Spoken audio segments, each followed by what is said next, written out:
Hello students, कैसे हैं आप सभी। आई थिंक सभी लोग बढ़िया होंगे, मस्त होंगे, बिंदास होंगे। मैं विशाल सारस्वत आप सभी का स्वागत करता हूं आपकी अपनी क्लास KS साइंस मंत्रा में, जहां आप पढ़ते नहीं सीखते हैं। तो देखिएगा, आज हम लोग डिस्कस करने वाले हैं केमिस्ट्री के first topic some basic concept. तो वहाँ पर देखिएगा, सबसे पहला टॉपिक जो आता है हमारा, वो आता है हमारे पास में मैटर। आखिरकार मैटर होता क्या है। तो देखिएगा, हम केमिस्ट्री की बात करते हैं तो हम लोग केमिकल वे में सिंपली हम लोगों ने 9th और 10th में केमिस्ट्री पढ़ी हुई है थोड़ी बहुत। हम उसी को एक्सप्लेन करते हैं और आगे उसे बड़े लेवल तक ले करके जाते हैं 11th क्लास तक। तो देखिएगा, 9th की जो केमिस्ट्री है उसका जो मोस्ट ऑफ द पार्ट है वो अब एक्सपेंड होकर के हमारे सामने आएगा। तो देखेंगे, यहाँ पर हम लोग डिस्कस कर रहे हैं सबसे पहला टॉपिक हमारा मैटर। तो मैटर क्या होता है? Everything which can occupy space and having mass is called the matter. यानी कि सारी चीजें जो क्या करें, हमारे पास में मास को अपने पास रखें, यानी उनमें मास होना चाहिए और वो स्पेस को ऑक्यूपाई करें, उनको हम लोग क्या बोलते हैं? मैटर कहते हैं। क्लियर है? अब मैटर के कितने टाइप होते हैं बेटा? मैटर आपको दो फॉर्म में मिलता है। कितने फॉर्म में मिलता है? दो फॉर्म में मिलता है। तो दोनों फॉर्म हमारे पास में क्या है? एक तो मिलता है हमारे पास में प्योर फॉर्म में, दूसरा मिलता है मिक्सर। दूसरा मिलता है, एक मिलेगा हमारे पास में प्योर फॉर्म में, दूसरा मिलेगा हमारे पास में मिक्सर में मिलेगा। क्लियर है? तो देखिए, मिक्सचर और प्योर सब्सटेंस दो चीज़ें हो गई हमारे पास में। एक हो गया प्योर और दूसरा हो गया मिक्सचर। प्योर फॉर्म का मतलब क्या है? इसमें कोई भी चीज मिक्सिंग में नहीं आएगी। उन सभी को हम लोग क्या बोलेंगे? उन सभी को बोलेंगे हम लोग प्योर। और जो मिक्सिंग में आ रही है उसको हम लोग क्या बोलेंगे? मिक्सचर। मिक्सचर क्या मतलब? दो से ज्यादा चीजें। तो यहाँ पर देखेंगे तो ये दो टाइप के होते हैं। कितने टाइप के होते हैं? दो टाइप के होते हैं, हेट्रोजीनियस और हेट्रोजीनियस होता है और होमोजीनियस। होमोजीनियस और हेट्रोजीनियस मैंने शॉर्ट में लिख दिया है, तो वो आप समझिएगा। अब हेट्रोजीनियस और होमोजीनियस की अगर हम लोग बात करें, इसकी बात करें, हेट्रोजीनियस और होमोजीनियस की बात करें, तो देखिए मैं एग्जांपल लेके आपको बहुत अच्छे से समझा देता हूँ। जैसे मैंने लिया हेट्रोजीनियस के लिए, किसके लिए लिया? हेट्रोजीनियस के लिए लिया सैंड प्लस वाटर। मतलब कि इन दोनों में से मैं अलग अलग कर सकता हूँ, यानी ऐसे मिक्सचर्स जिनमें से हम लोग अलग अलग कर सकें, उसके जो सब्सटेंस हैं उनको हम लोग क्या बोलेंगे? हेट्रोजीनियस बोलेंगे। और होमोजीनियस के अंदर क्या होता है? उसमें हम लोग इनको अलग अलग नहीं कर सकते, उनको अलग अलग नहीं कर सकते। जैसे हम लोग एग्जांपल लें, सॉल्ट प्लस वाटर। इसको लिया सॉल्ट प्लस वाटर, अगर हमारे पास में है तो उसको क्या बोलेंगे हम लोग? होमोजीनियस बोलेंगे। और सैंड प्लस वाटर लिया है तो उसको हम लोग क्या बोलेंगे? हेट्रोजीनियस बोलेंगे। अब देखेंगे इसमें हमारे पास में अगला जो टॉपिक आता है सब्सटेंस। सब्सटेंस हमारे पास में कितने टाइप के होते हैं? सब्सटेंस भी हमारे पास में दो ही टाइप के होते हैं। कौन कौन से होते हैं? एक होता है हमारे पास में एलिमेंट। क्या होता है? एलिमेंट होता है। और दूसरा हमारे पास होता है बेटा कंपाउंड फॉर्म में। इसमें होता है प्योर जो होता है वो कितना आता है? एलिमेंट और कंपाउंड। एलिमेंट का मतलब क्या होता है? एक पर्टिकुलर सिंपल टाइप का जो कंपाउंड होता है उसको क्या बोलते हैं हम लोग? एलिमेंट बोलते हैं। अगर मैं इसकी पर्टिकुलर डेफिनेशन दूं तो देखिएगा, हमारे पास में 88 कैसे न्यूट्रल एलिमेंट है और टोटल हमारे पास में कितने हैं? 118 जो एलिमेंट है। क्या बोला मैंने? 118 जो एलिमेंट है वो हमारे पास में क्या है? पूरे हैं। किसमें? पीरियडिक टेबल के अंदर। एलिमेंट कितने हमारे पास में? 88 तो कैसे हैं? न्यूट्रल है। 88 कैसे हैं? न्यूट्रल है। और टोटल कितने हैं? 118 हमारे पास में टोटल है। किसमें? Periodic table. इसके अंदर पीरियोडिक टेबल के अंदर 118 हमारे पास में एलिमेंट्स हैं। अगर हम बात करें कंपाउंड्स की, तो दो एलिमेंट को मिलाकर के जो बनता है उसको हम लोग क्या बोलते हैं? कंपाउंड बोलते हैं। क्या बोलते हैं? दो एलिमेंट को मिलाकर के जो बनता है उसको हम लोग क्या बोलते हैं बेटा? कंपाउंड बोलते हैं। जिसमें क्या होगा कि उसमें हमारे अंदर यानी दो हो या फिर दो से ज़्यादा हो। जैसे हम लोग एग्जाम्पल लें तो एग्जाम्पल में देखिएगा, मेरे पास में हाइड्रोजन है, hydrogen plus water plus oxygen. Hydrogen plus oxygen दो एलिमेंट है मेरे पास में। अगर दोनों को कंबाइन किया जाए तो क्या बनता है हमारे पास में? वाटर बनता है। क्या बनता है? वाटर बनता है। और इस तरीके से ये क्या होता है हमारे पास में? कंपाउंड बन जाता है। यानी दो एलिमेंट को मिलाएं तो क्या बनना चाहिए? कंपाउंड बनना चाहिए। प्रोपोर्शनलिटी है, लेकिन दोनों का जो प्रोपोर्शनलिटी होगा वो कैसा रहेगा, सेम रहेगा। वो कैसा रहेगा, सेम रहेगा। अब हम बात करते हैं बेटा एलिमेंट की और कंपाउंड की और डिटेल में। इसकी बात करते हैं एलिमेंट और कंपाउंड दोनों की बात करेंगे हम लोग और डिटेल के अंदर। तो वहाँ पे आप लोग देखिएगा, वहाँ पर छोटी छोटी चीज़ें होती हैं लेकिन बहुत इंपॉर्टेंट होती हैं। तो पहले आप ले रहे हैं बेटा इसको एलिमेंट को ले रहे हैं, इसको ले रहे हैं एलिमेंट को ले रहे हैं। तो एलिमेंट क्या होते हैं हम लोग उसको डिस्कस करेंगे। क्या करेंगे, तो एलिमेंट होते हैं वो कौन कौन से होते हैं उसको डिस्कस करेंगे। तो एलिमेंट के अंदर क्या आ सकता है, एलिमेंट अगर हम देखें पीरियडिक क्लासिफिकेशन हमने 10th क्लास में पढ़ा था, तो उसमें क्या हो सकता है, मेटल हो सकते हैं। क्या हो सकते हैं, मेटल हो सकते हैं। और मेटल कैसे होते हैं, हमेशा क्या होता है, सॉलिड में होते हैं। किसमें होते हैं बेटा, सॉलिड के अंदर होते हैं। कि अगर हम ए लिखें तो कैसे होते हैं, सॉलिड होते हैं। इसको छोड़ करके एक्सेप्ट मरकरी, मरकरी मतलब H, पारा जो होता है आप लोग थर्मोमीटर में जो फिल होता है उसको बोलते हैं मरकरी।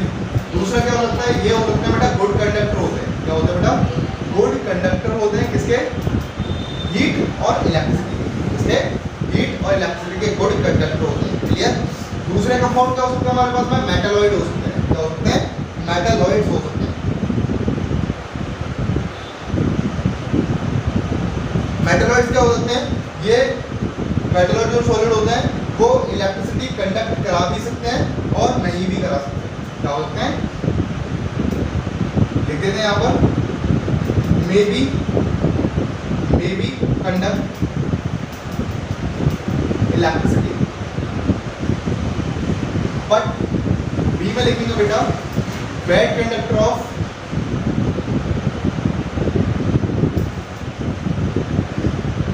हीट। क्या बैड कंडक्टर होते हैं किसके बेटा, हीट के हो सकते हैं। तीसरा क्या आता है हमारे पास में, नॉन मेटल्स। क्या आते हैं, नॉन मेटल्स। यानी तीन टाइप है, मेटल, मेटलॉइड और नॉन मेटल। यानी मेटलॉइड क्या होते हैं, जिनमें मेटल और नॉन मेटल दोनों की प्रॉपर्टीज पाई जाती हैं, उनको क्या बोलते हैं, नॉन मेटल बोलते हैं। और बाकी जो मेटलॉइड्स होते हैं उनमें मेटल और नॉन मेटल की प्रॉपर्टीज पाई जाती हैं। मेटल्स आपको पता ही है, नॉन मेटल्स आपको पता ही है। यानी इसका मतलब करें कि इसमें क्या क्या सकते हैं, ये हमारे गैस स्टेट में भी हो सकते हैं नॉन मेटल्स, और किस में हो सकते हैं बेटा, और सॉलिड में भी हो सकते हैं, और किस में हो सकते हैं बेटा, लिक्विड फॉर्म में भी हो सकते हैं। किस में हो सकते हैं बेटा, लिक्विड फॉर्म में हो सकते हैं। और लिक्विड फॉर्म में क्या आएगा आपका बेटा, ब्रोमीन। क्या आएगा बेटा, ब्रोमीन आएगा इसमें, इसके अंदर नॉन मेटल है ना, लिक्विड की।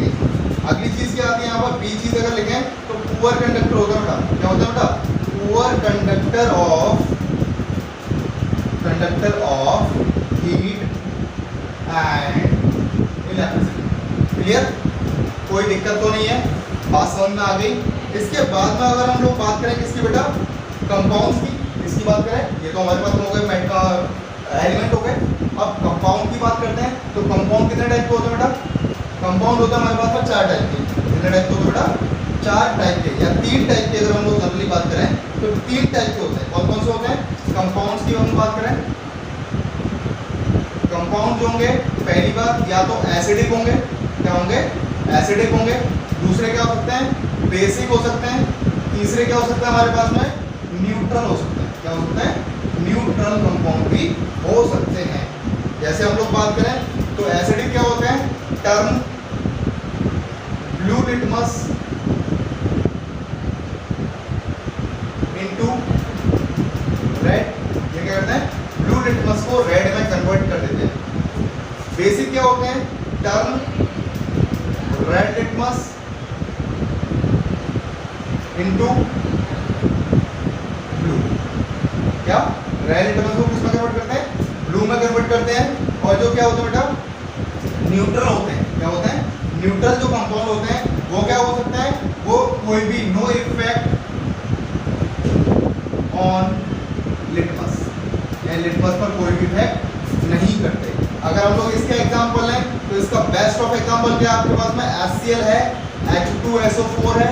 इसमें दो एलिमेंट है। इसमें कितने एलिमेंट है बेटा, 3 एलिमेंट है, हाइड्रोजन, सल्फर और ऑक्सीजन। अगर यहाँ पर बेसिक की बात करें तो बेसिक में क्या आएगा बेटा, NaOH आ सकता है, MgOH आ सकता है, MgOH का OH आ सकता है। कैसे आता है वो देखिए, वो हम लोग डिस्कस करेंगे लेकिन बाद में। न्यूट्रल में क्या आ सकता है, एग्जांपल, बेस्ट एग्जांपल क्या है इसका, H2O। क्या है इसका बेस्ट एग्जांपल? H2O, पानी, जल देवता। बहुत अच्छी चीज़ है बेटा, बहुत इंपॉर्टेंट भी हमारे लाइफ में, कोई दिक्कत तो नहीं है। तो यहाँ पर देखिएगा इसका क्लासिफिकेशन हमारे पास में कंप्लीट हो गया है। तो अब देखते हैं हमारे पास में अगले टॉपिक क्या आते हैं। अगले टॉपिक आते हैं हमारे पास में लॉ ऑफ कॉम्बिनेशन। क्या आते हैं बेटा? लॉ ऑफ कॉम्बिनेशन आते हैं, यानी कि कंपाउंड बनेंगे तो किस लॉ को डिपेंड करते हुए बनते हैं। कई सारे साइंटिस्ट ऐसे हुए जिन्होंने अपनी बात इस पर रखी थी। कौन कौन सी बात रखी थी अब हम उसको डिस्कस करेंगे। कोर डिस्कसमेंट के अंदर हम लोग आते हैं। तो देखिए लॉ ऑफ कंजर्वेशन में तो पहला लॉ ऑफ केमिकल कॉम्बिनेशन, क्या लॉ ऑफ, मैं लिख देता हूँ, हम लोग पढ़ रहे हैं लॉ ऑफ केमिकल कॉम्बिनेशन।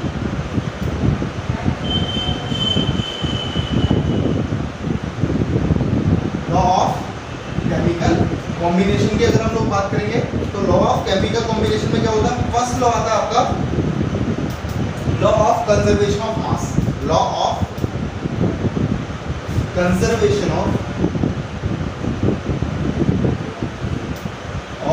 मास, यानी किसी भी रिएक्शन के अंदर जो एलिमेंट का जो मास होता है वो कैसे रहता है? कंजर्व रहता है। मतलब क्या है? रिएक्टेंट यानी mass of reactant 1 plus mass of reactant 2 is equals to किसका आएगा बेटा? Mass of product. क्या आएगा? मास ऑफ प्रोडक्ट क्या आएगा? अब वो प्रोडक्ट 1 बन रहा है या 2 बन रहा है वो डिपेंडेंसी नहीं करता। क्लियर है? जैसे हम लोग बात करें, हम लोगों ने क्या किया? CaCl2 कैल्शियम क्लोराइड, क्या लिया हमने? CaCl2 प्लस Na2SO4, क्या लिया हमने? Na2SO4 हमने लिया है। तो Na2SO4 दोनों का मास हमारे पास में कुछ भी था, कोई भी मास था, लेकिन इन दोनों का मास किसके इक्वल होगा? आपका जो कंपाउंड बनेगा, क्या बनेगा? जो आपका कंपाउंड बनेगा क्या बनेगा बेटा? CaSO4 यानी कैल्शियम सल्फेट प्लस Na2NaCl, यानी इसके इक्वल इन दोनों का जो सम होगा, यानी कि R1 plus R2 always equal to the P1 plus P2, यानी इन दोनों के हमेशा इक्वलेंसी में आएगा। इसको हम लोग क्या बोलते हैं? इसको बोलते हैं हम क्या? आप बताइए क्या बोलते हैं? इसको हम लोग बोलते हैं बेटा law of conservation of mass. Clear है? कोई दिक्कत तो नहीं है? बात समझ में आ गई? आगे बात करते हैं हम लॉ ऑफ फाइनाइट प्रोपोर्शन। अब एक बात और समझ लीजिएगा, इस लॉ को हमें सबसे पहले किसने दिया था बेटा? लैवोसियर ने दिया था। किसने दिया था? लैवोसियर।